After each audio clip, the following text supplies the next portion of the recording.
I think that not enough, I think people are saying, oh yeah, go live. But what I'm doing that I know is different because I studied it. I researched it. I made sure there was nobody else out there. I put it into a structured format and literally walk them through, a very structured format, basically 4-step format that allows people to understand it only in 5 minutes time. You can press live with purpose, introduce yourself, cover your who, what, why, and how, and people will absolutely buy your thing or contact you to want to work with you. Like it will happen because it works for me and it works for my clients. So yeah, it's good stuff.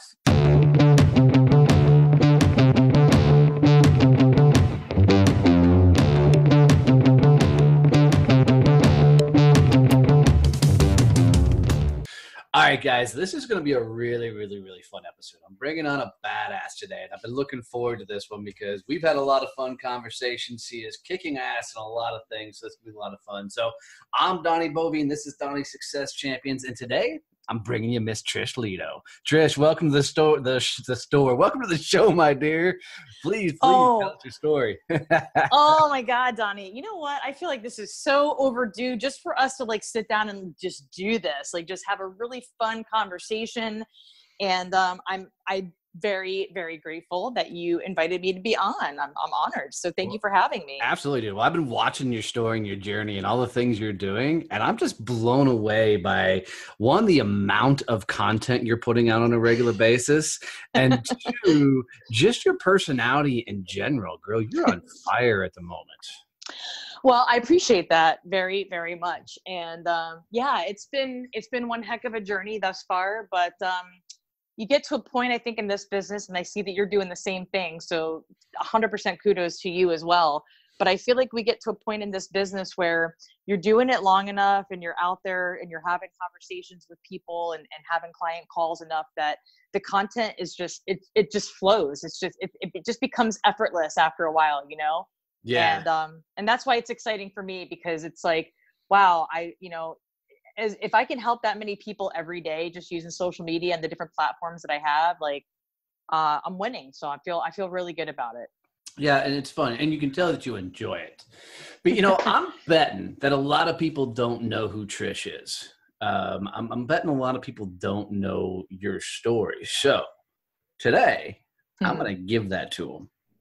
So tell us the infamous story of how Trish Leto became Trish Leto. Okay. So it kind of really starts out because I'm the daughter of a salesman. So my dad, I'm a Navy vet. My dad's a Navy vet. My dad got out of the military and when he was very young, and he got a sales job, and he was working for a soda company in a warehouse in New York. And my dad, like, they did it for years. That company got bought out. And we moved down here to Tampa, Florida when I was 11 years old. My dad and my uncle partnered up, bought a restaurant together, a pub, and then they expanded into a catering company, and then they branched out and had a couple of restaurants at one point.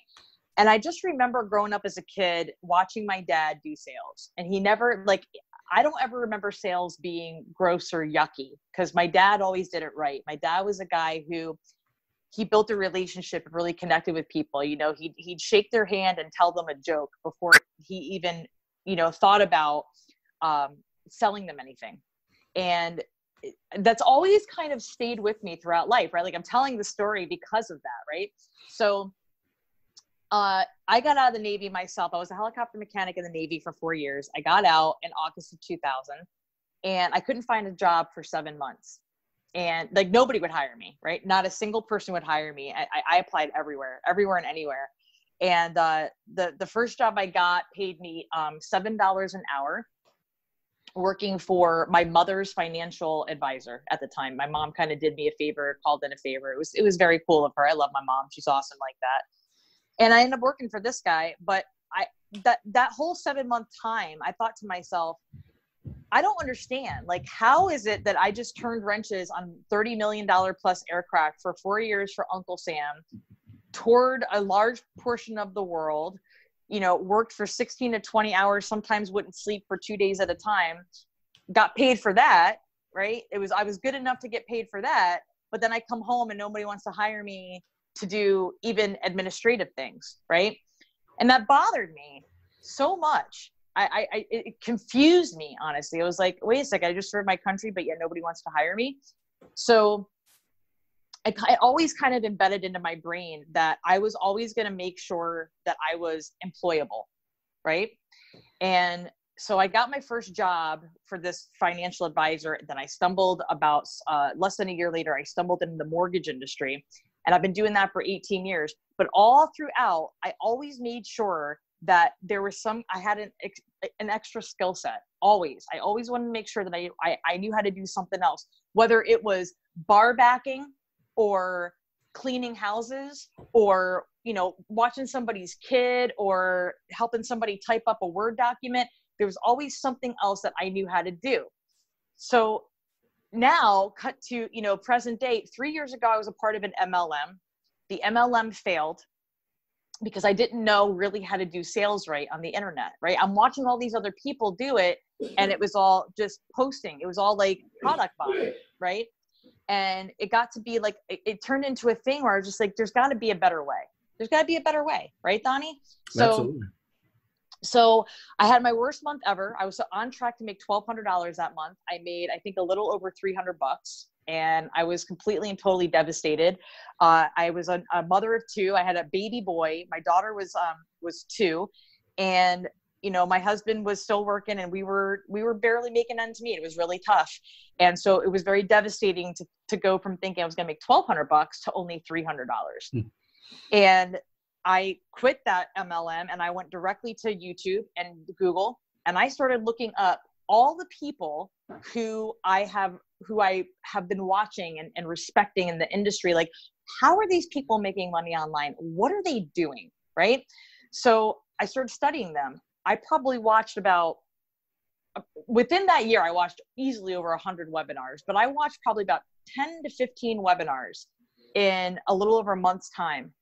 And I noticed that there was something consistent in each and every one of them. And that was in the very beginning of every webinar, they told their story. They told their story. They told people who they were and why they were doing the thing. And I was like, man, why haven't I really done it like this? Why haven't I done it this way? And they were using a platform. They were using webinars. They were using YouTube. Some of them are doing Facebook Live. And I'm going, this is what I need to do. This is how I need to do this thing. I need to build relationships with people first. So that's kind of what happened. And I started a Facebook Live show called The Expert Connection. And it was because I was learning and absorbing all of this content and information. And as you and I both know, if you do that for too much, it becomes extremely overwhelming and you get stressed out. You're like, there's no way that one person can know how to do everything all the time, right? So I started this thing called the Expert Connection. So I started reaching out. I just started networking like crazy on Facebook and reaching out to all these people who I respected in the industry of digital marketing and sales. And I brought them on Facebook Live. I was like, hey, can I interview you and get you in front of my audience? And Donnie, it just took off. It took off like something fierce. I want to say I was one of the first people that I recognized in the space that really started doing it that way. And it got me massive exposure, and I got to learn from all of these different people without having to buy all of their courses. I was just like, hey, I think you're awesome. I'd love to bring you on Facebook Live. And it turned into a thing. And now here we go. A little over 2 years later, I'm speaking from the stage. I do private coaching in consulting for clients. And I've been having my best month ever with my business. So that's the story pretty much in a nutshell. That's so awesome. And there's so many good nuggets in there, but the fun thing for me is how you went about it, right? Because, it is all about the story, right? The things you went through. And I really believe they shape who you are. But I think very few people actually put themselves in a position to try and learn something new. And you actually, got yourself set up to go get punched in the face by life by actively, doing it. And the interesting thing is you were smart enough to recognize that the you that you were when you were first starting out wasn't going to be the same person 2 years later that was standing on stage. Where do you think that gumption comes from? Because that's what I think it is it's a little bit grit, a little bit gumption, that you know that you've just got to start moving in a direction and learn on the fly. For me personally, I will say that I'm a sponge for knowledge. Like please let me learn all the things. Like seriously, I've always been like that. If I want to know how to do something, I raise my hand. I have no problem raising my hand. A lot of people don't do that. So for anybody listening to this, seriously, I have to say this, Donnie, anybody listening to this, I don't care if you think it's the dumbest, simplest thing in the world. If you don't know how to do it, raise your hand and ask, because there are hundreds of thousands, millions of people out there that know how to do that thing. And I promise you, it's probably on YouTube. And if it's not on YouTube, it's somewhere else. There's somebody that knows how to do it.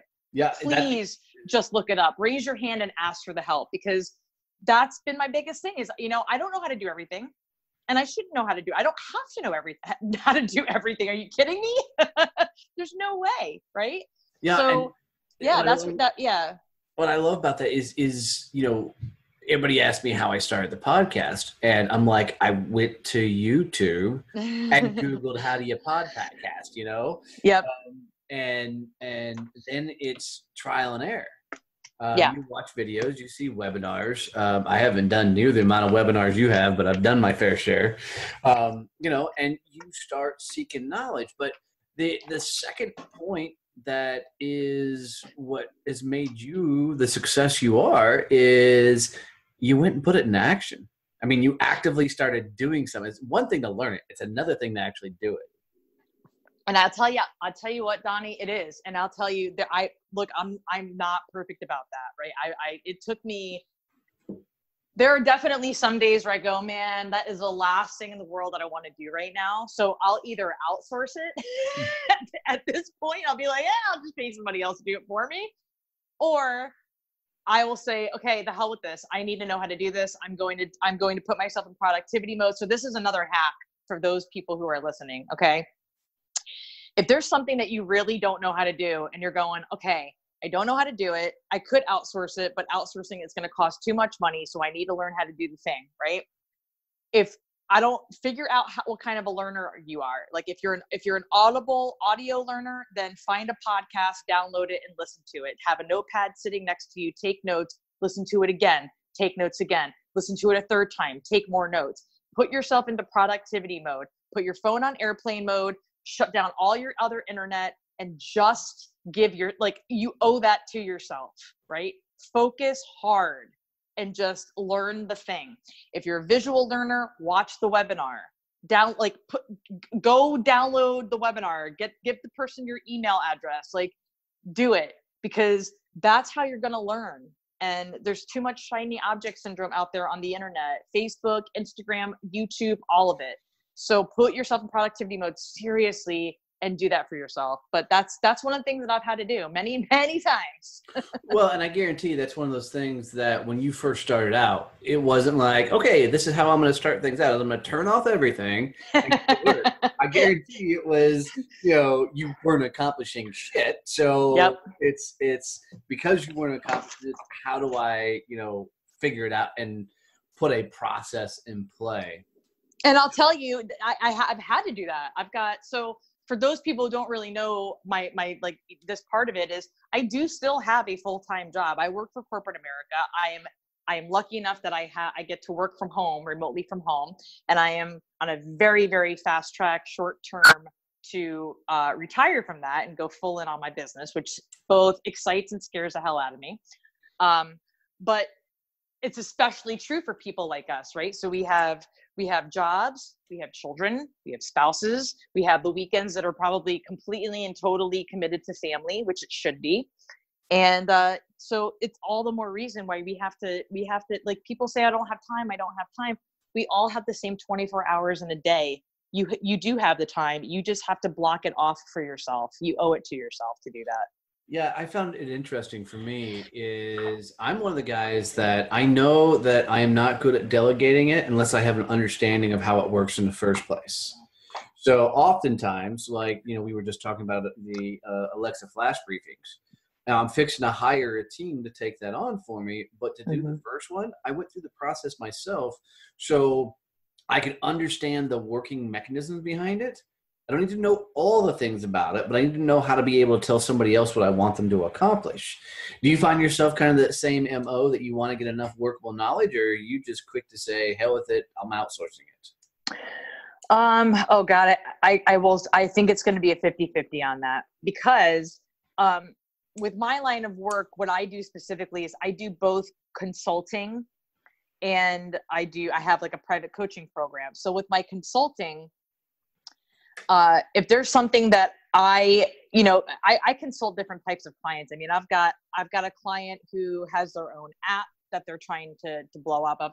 I get on the phone with clients who are e-commerce, people, multi-million-dollar clients who have their own clothing line. I mean, it totally varies. So because of that, I have to keep myself in the know on, best practices for each of these types of businesses, right? So there's that 50% that I do feel like, okay, because I'm doing consulting, because I work with various different types of companies, I got to keep myself informed, right? Well Right. informed. And then the other half is I don't do all of it myself. There's no way I could do that. So, if I'm, I do have a team that I work with and I outsource a lot of the work, done for you services. The done for you stuff is I consult you and then I put the plan in motion and then my team implements it. Right. So, and that's the way it should be, guys. Like that's how agencies work. Right. So you get the goods from me and then it gets put into place with my team.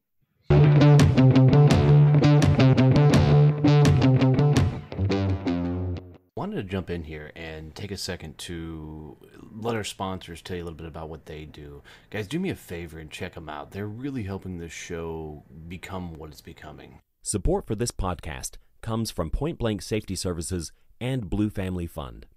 Point Blank Safety Services does safety differently. We know everyone is on a journey, and we want to make sure you get where you're going safely. Professional, trained, ready. There's really no comparison.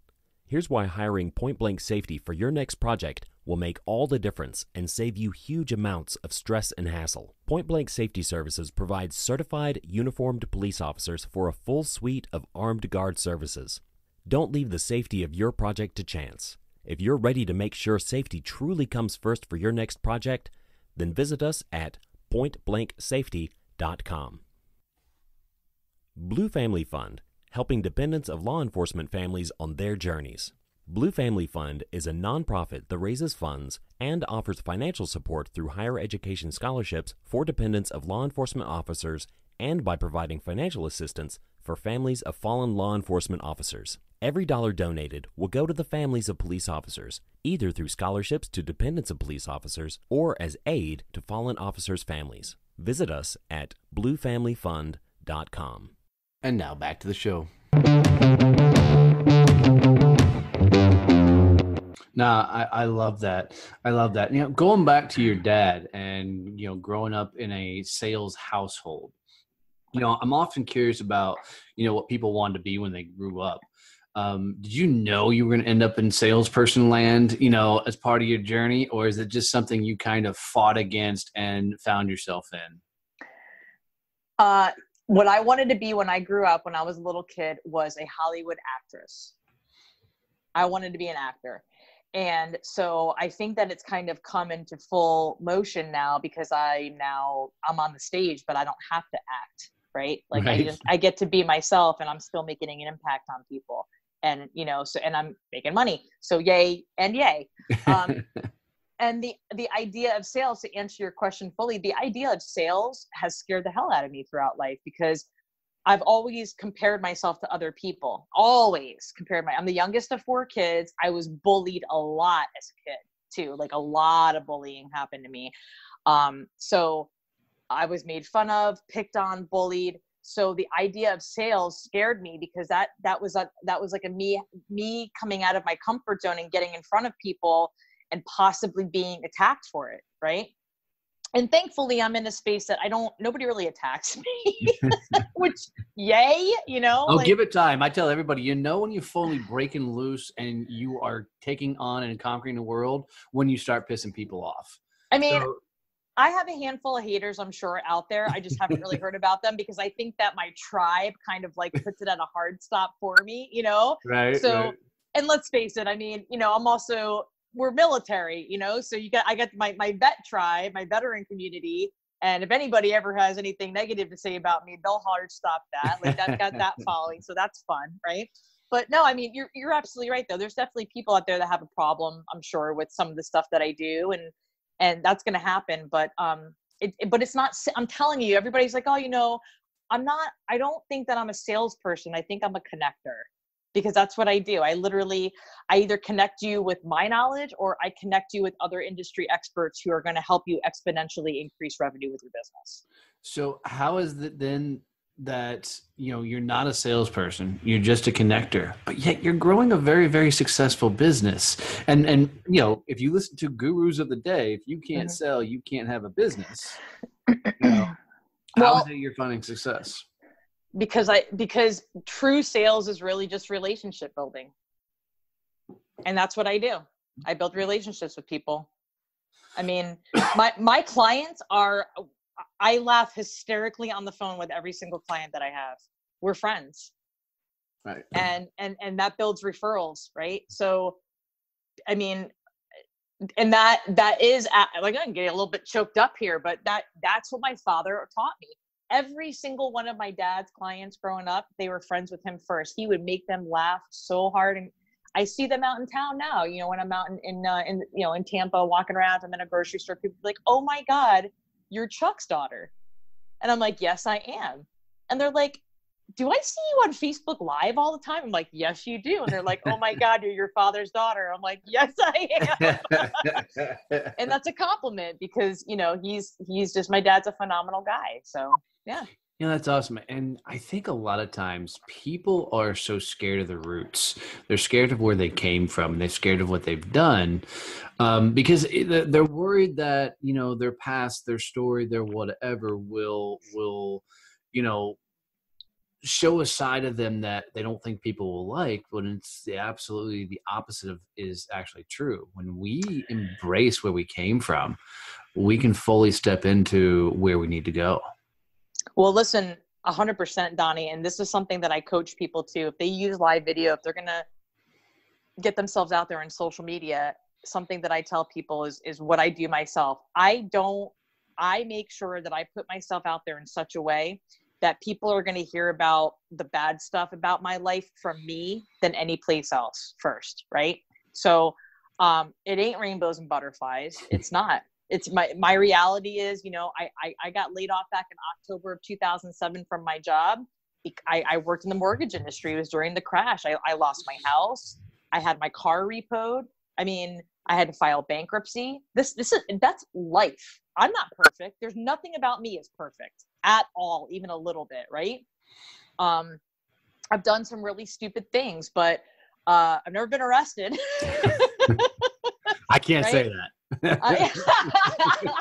I'm just saying, like, I'm not perfect by any means, but for the most part, I am a law-abiding citizen. I pay my taxes, I do my thing, I take care of my children. I open doors for the elderly, and but I'll also, I'll knock somebody out if they ever hit my kid. You know what I mean? So there you go.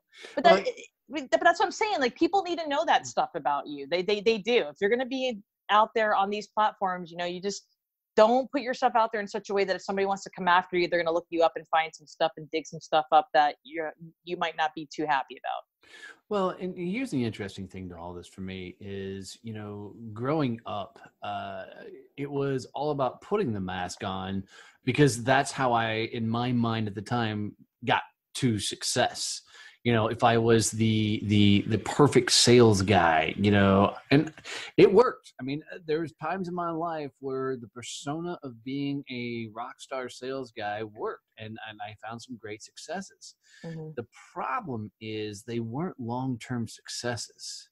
because I was selling to sell, not to do like your dad did and do the relationship side of things. You know, my job was go in, get it done, and then somebody else would take it over from there. And it was really wild once I stepped out and started just trying to show the world who Donnie was. That was tough because I didn't realize for how many years that I'd put on a mask and persona.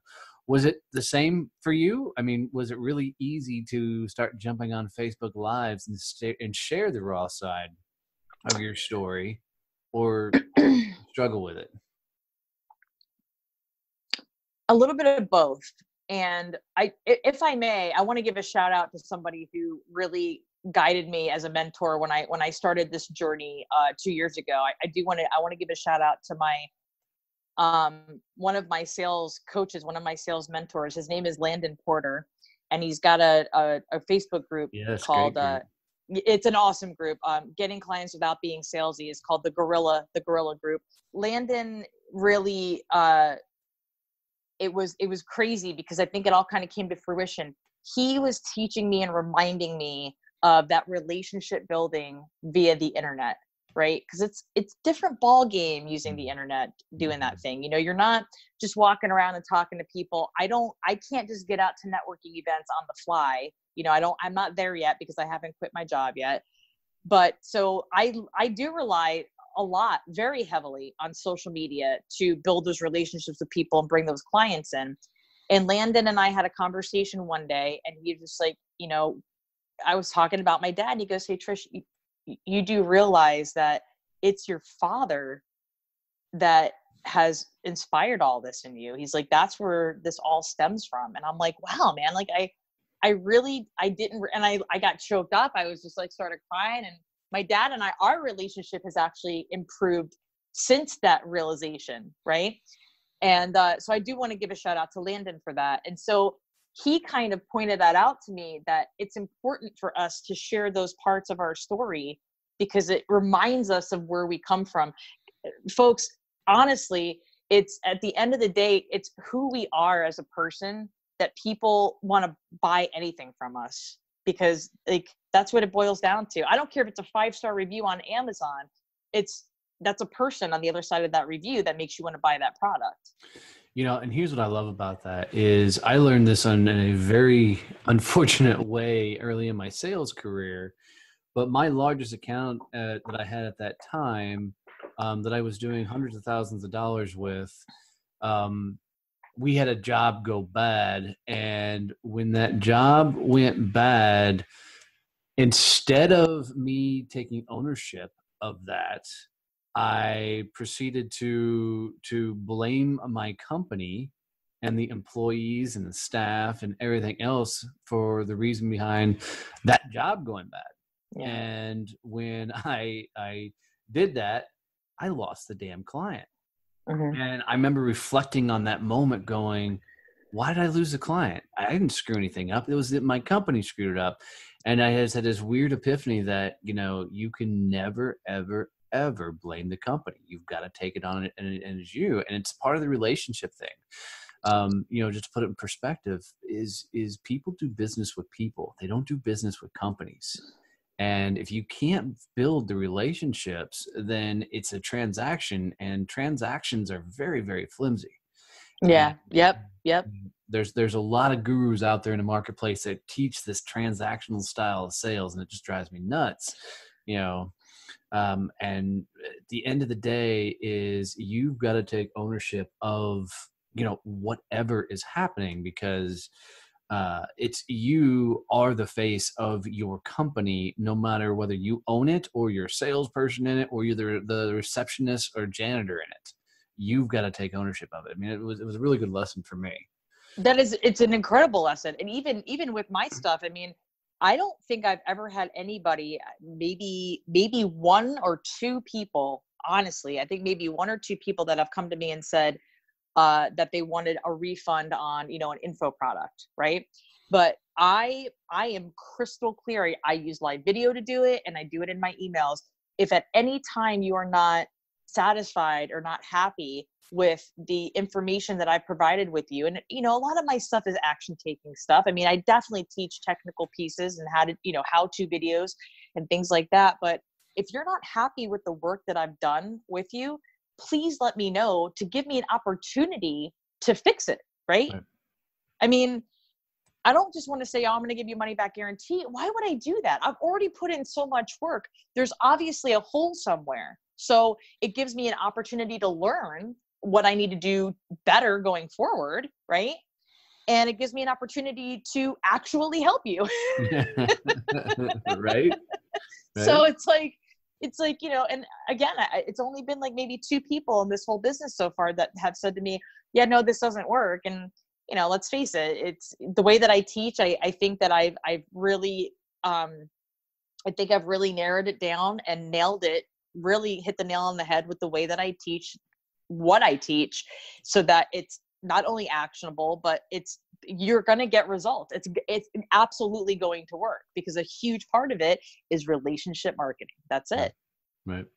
Yeah. And it's fun. I mean, you're doing everything from, at least from what I see, is, you know, through the Facebook lives, right?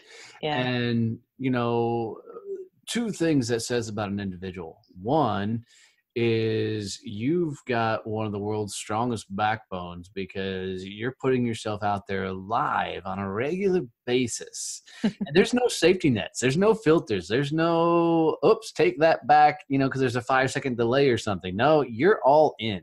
Mm-hmm. So you have to be ready for taking ownership of everything that comes out of your mouth. And, you know, you're not as vulgar and crazy as I am, but I know I've said some stupid shit on lives before. So, you know, I've cleaned, I'm not going to lie to you. I've cleaned up my language a lot. I definitely dropped a few S-bombs and maybe some F-bombs on previous live videos that I've done. They're probably either off of Facebook now or whatever, but that's for a few reasons.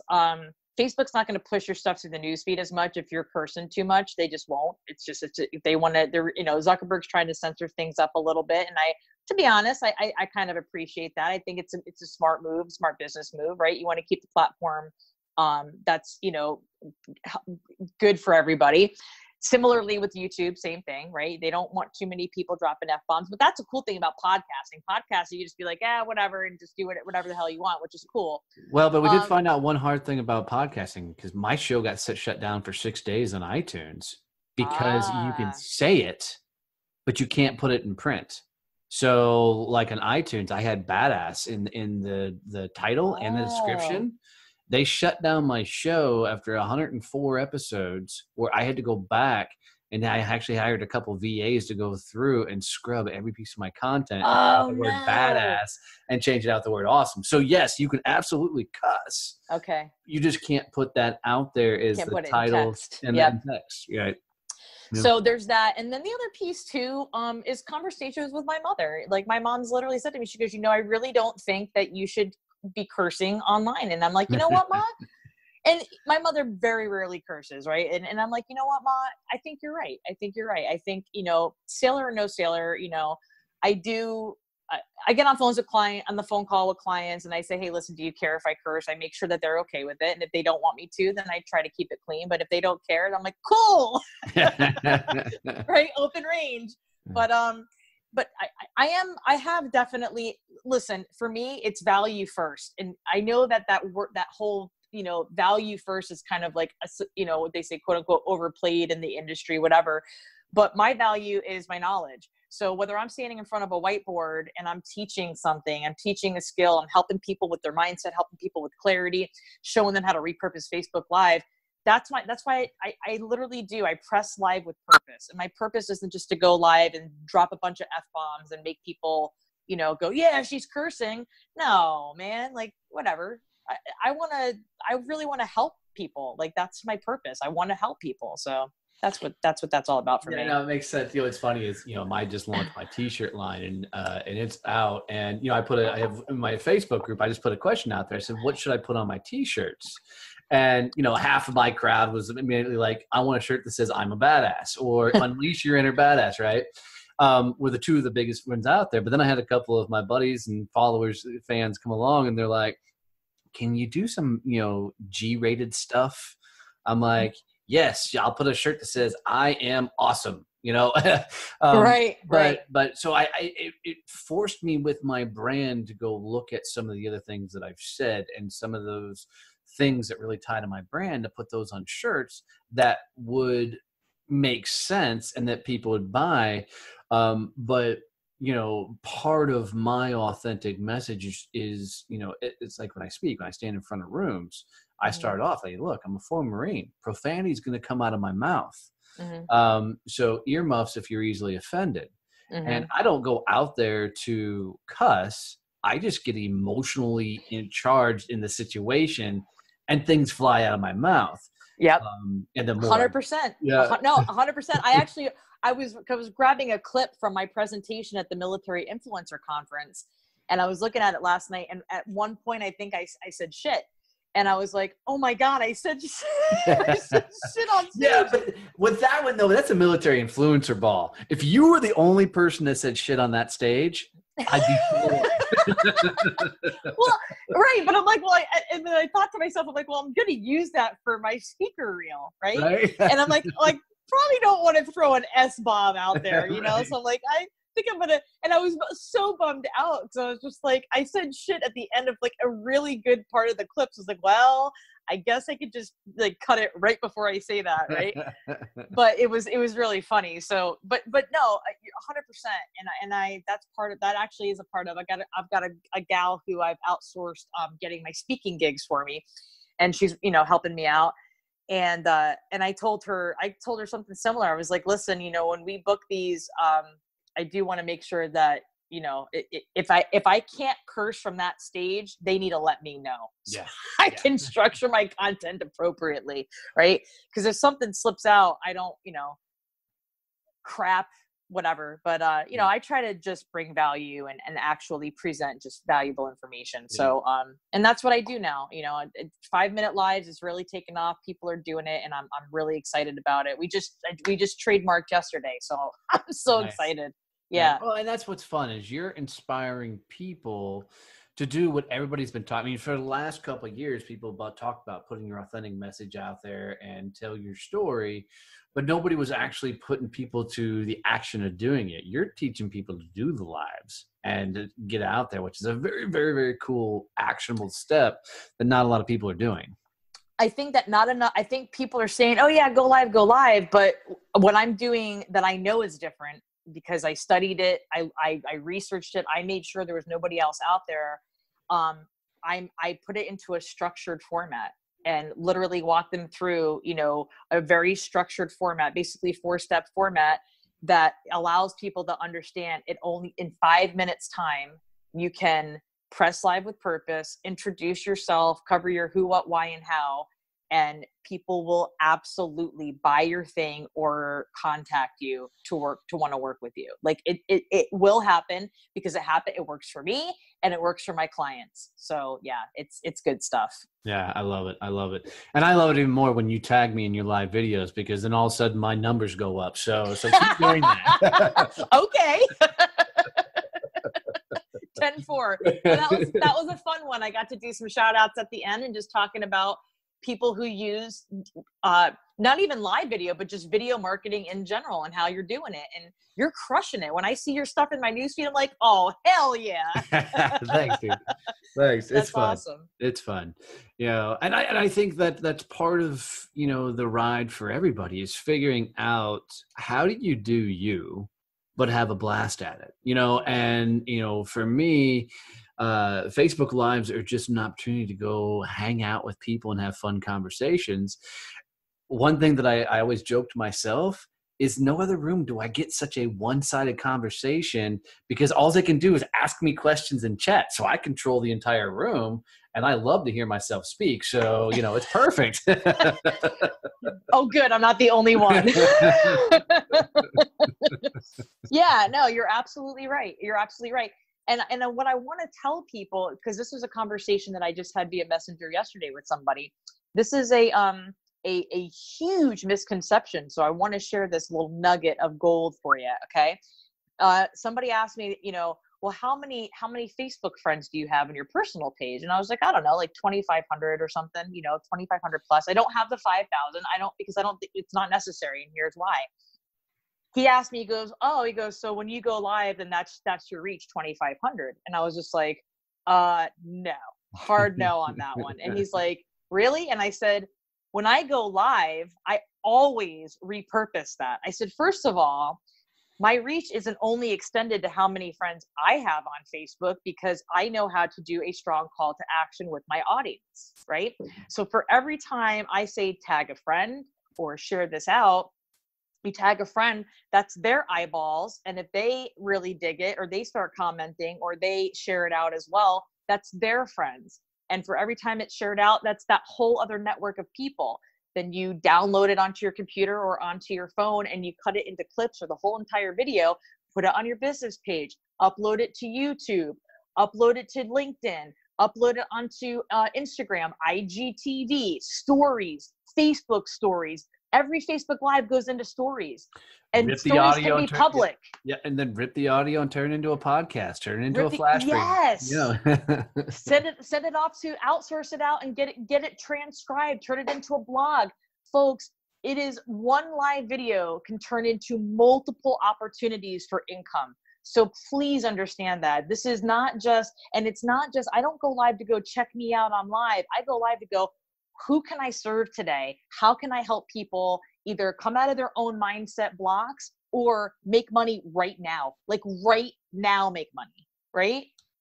It's so powerful, right? I know you Absolutely. know. I know you know. It's just I get pumped up even talking about it. And actually, I love your passion behind it, because it's really that. I mean, and I'm sure you're hearing it as much as I do. And the question that always comes up is, how do you put out so much content? And the answer is, I'm not really. The answer is, I'm just repurposing it. You're just repurposing it, right? We're finding additional ways.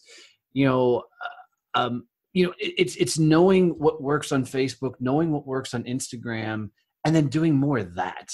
100%. I've got old posts on Instagram that went really, really, really well. Well, that was back when I had like 5,000-6,000 followers. Well, now you got 12,000 followers. You got 6,000 new people who haven't seen that content.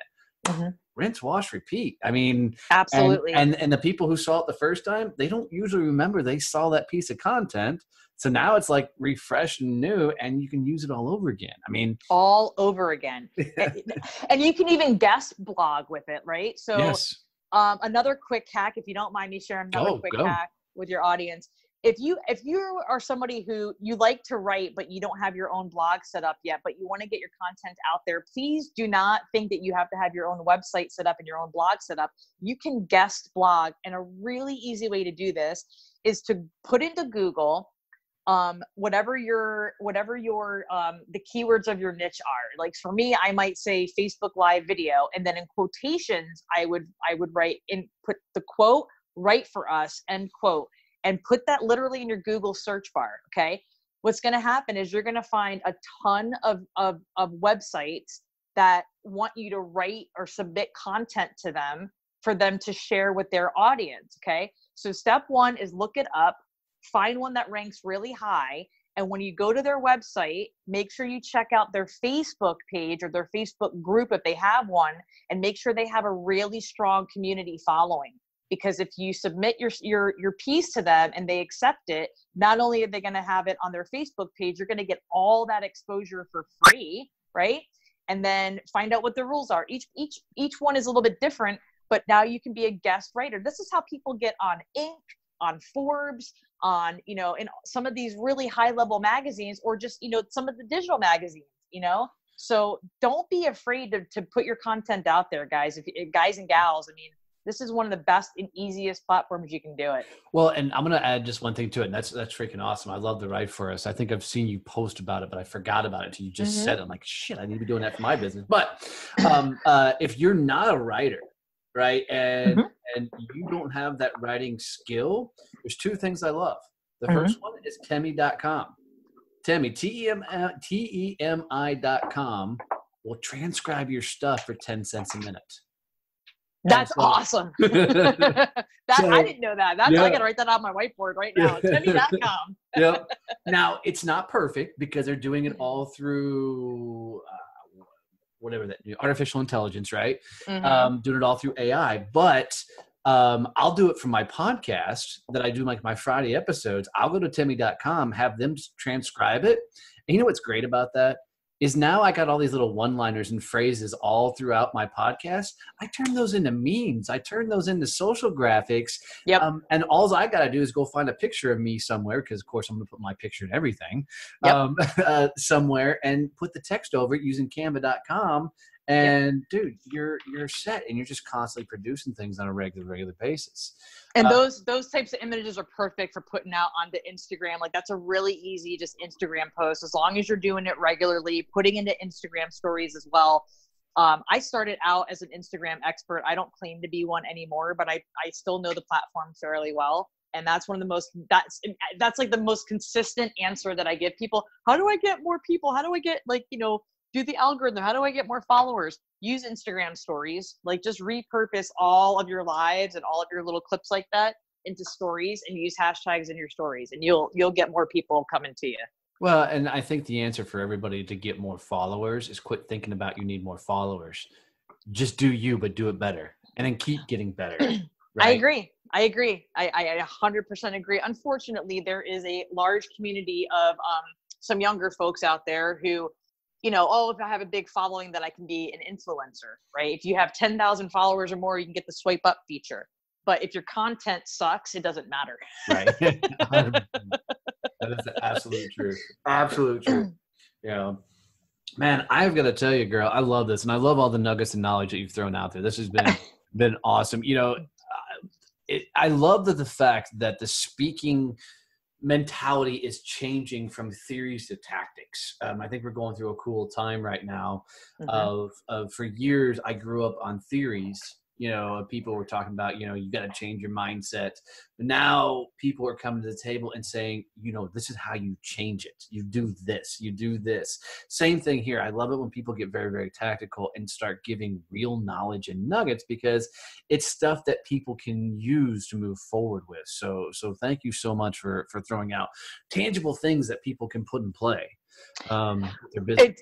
It's absolutely my pleasure. And I'll tell you so I'm going to throw out one last tip, and I think this is going to help a lot of people out. I think you and I even had this conversation the first time we spoke about, really expanding your podcast reach and anything in general. The tip is pretty much this: if it ain't broke, don't fix it. Okay. Anything that people are making money doing right now that you're like, hey, I want to do that too. Don't think for 1 second that just because you're going to do it too, that like people won't want to buy the thing from you. People buy from people, right? We just talked about that earlier. So if there's something that you're interested in doing and you're thinking, man, I really like to make money doing that, then go look it up. Look it up on YouTube. Look it up on Google.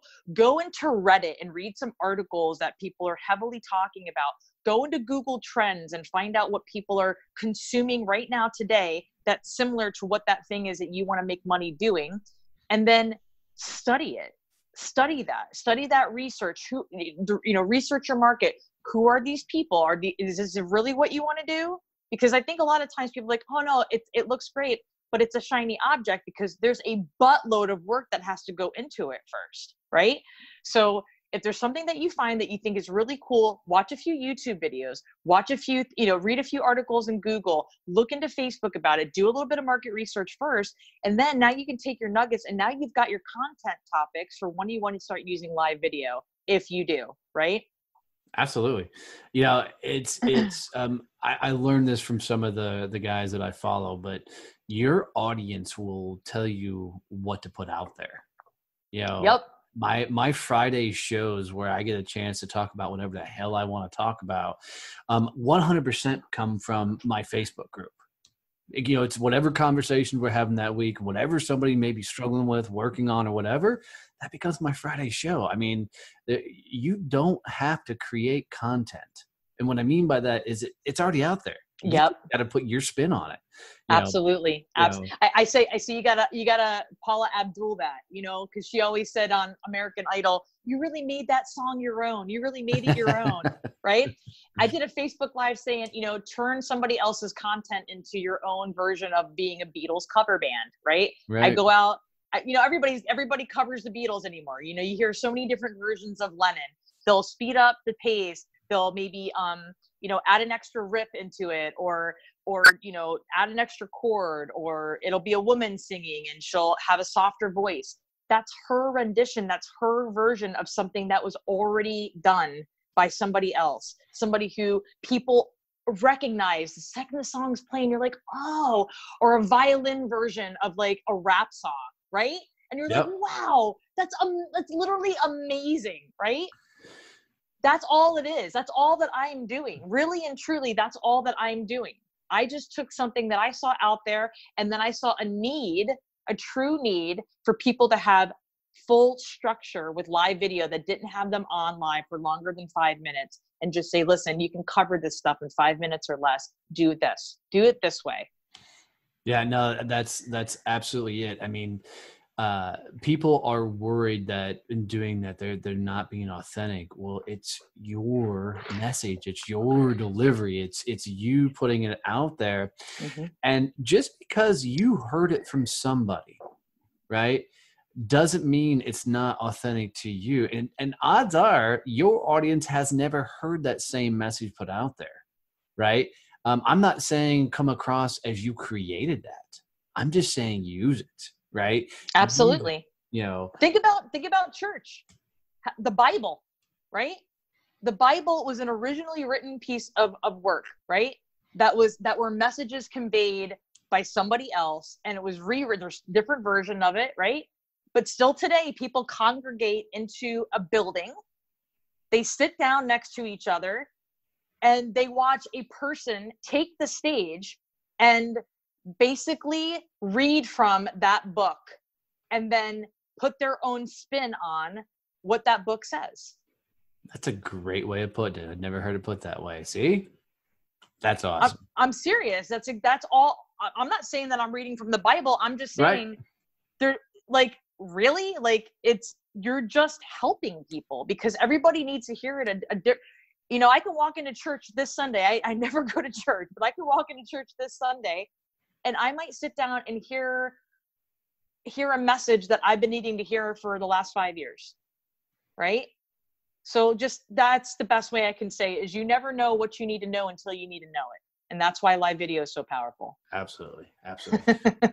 Girl, you're awesome. I really appreciate this. This has been a lot of fun. It was everything that I thought it was going to be. I knew you and I were just going to go jump in and have a great time. So I got to say, it's been truly my honor having you on the show, telling and sharing your story.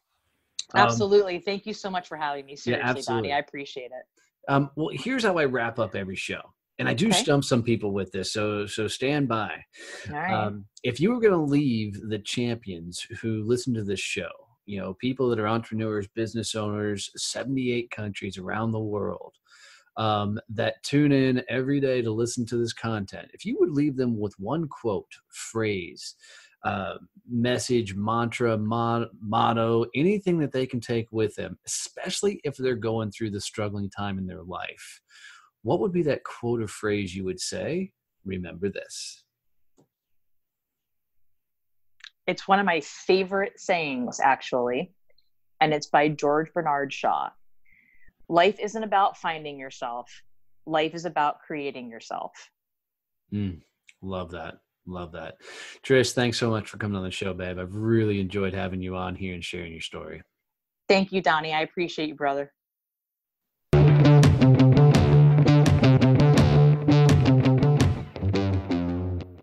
If you need content for your company and you're struggling to figure out what should I put out there, how should I put it out there, or what can I do to make my company get more exposure on social media, go check out successchampions.us.